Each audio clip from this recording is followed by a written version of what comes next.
Imagine you're sitting in a high-stakes job interview. The interviewer leans forward and asks, "What's your biggest weakness?" You answer carefully, confidently, but his eyes are saying something completely different. Or imagine a first date.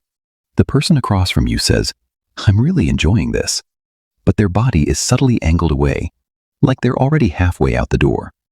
So what's actually happening here? Because most people think communication is about words. But in reality, a huge part of communication happens without words. Your face, your posture, your eyes, your hands. They're constantly revealing what your words are trying to hide.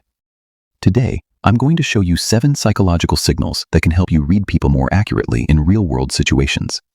Not by guessing, not by overanalyzing, but by understanding patterns. And trick number 7, that one will completely change how you look at a smile. Before any of these signals mean anything, you need to understand one concept: baselining. A baseline is a person's normal behavior when they're relaxed, comfortable, and not under pressure. How do they naturally speak? Where do their eyes rest? How do they sit, move, gesture? Because here's the truth most people miss. No single body language signal means anything on its own. You're not looking for one gesture and making a judgment. You're looking for a change, a shift, a deviation from their normal pattern. That's where the real information is. And once you understand that, everything you're about to see becomes much more accurate. Trick 1. The eyes. Attention versus construction. The eyes can tell you where a person's attention is going. When someone is recalling something real, they often pause, defocus slightly, as if searching internally. But when someone is constructing an answer, you'll often notice more controlled eye movement, more thinking pauses, more deliberate pacing. But here's the key. This is not a lie detector. It's a thinking pattern. So instead of asking, "Are they lying?" ask, "Are they recalling or constructing?" That shift alone changes everything. Trick 2. The feet. Direction of intention. Here's something most people completely ignore. Feet. People consciously control their face. They manage their tone. They adjust their words. But feet? Almost no one thinks about them. So they often point where the person wants to go. If someone is engaged with you, their body, including their feet, tends to orient toward you. If their feet are consistently angled away, especially toward an exit or another person, it can indicate a shift in attention or interest. Not always, but in context, it's powerful. Trick 3. Mirroring. Natural versus forced rapport. When two people genuinely connect, they begin to subtly mirror each other. Posture, tone, movements. It happens naturally. But forced mirroring feels different. It's slightly delayed, slightly too perfect, slightly unnatural. And even if you can't explain it logically, you feel it. That feeling? That's your brain detecting a mismatch. Trick 4. The lip purse. Internal resistance. Watch for this small movement, a brief tightening or pressing of the lips. It often appears when someone disagrees, holds something back, or feels internal resistance.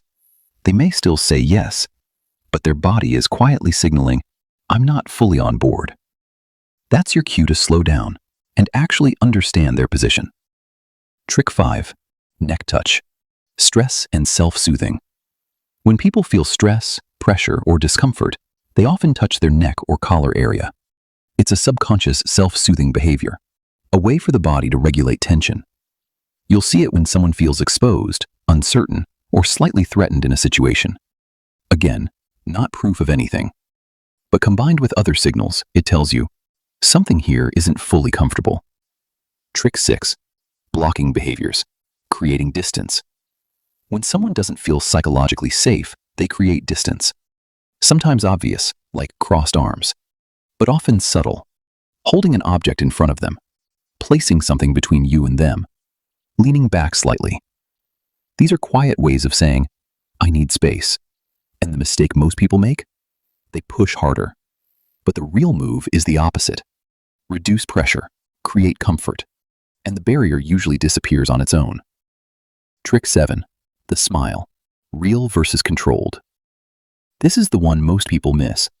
A genuine smile doesn't just involve the mouth. It engages the entire face, the eyes, the cheeks, the timing.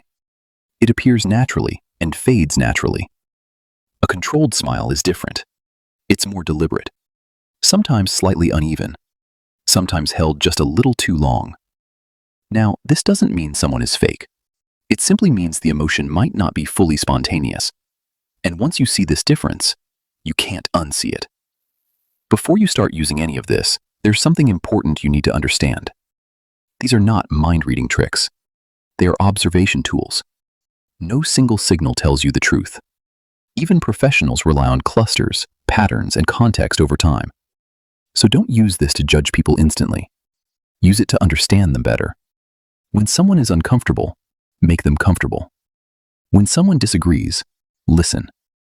When someone feels unsafe, create space. Because real influence doesn't come from decoding people.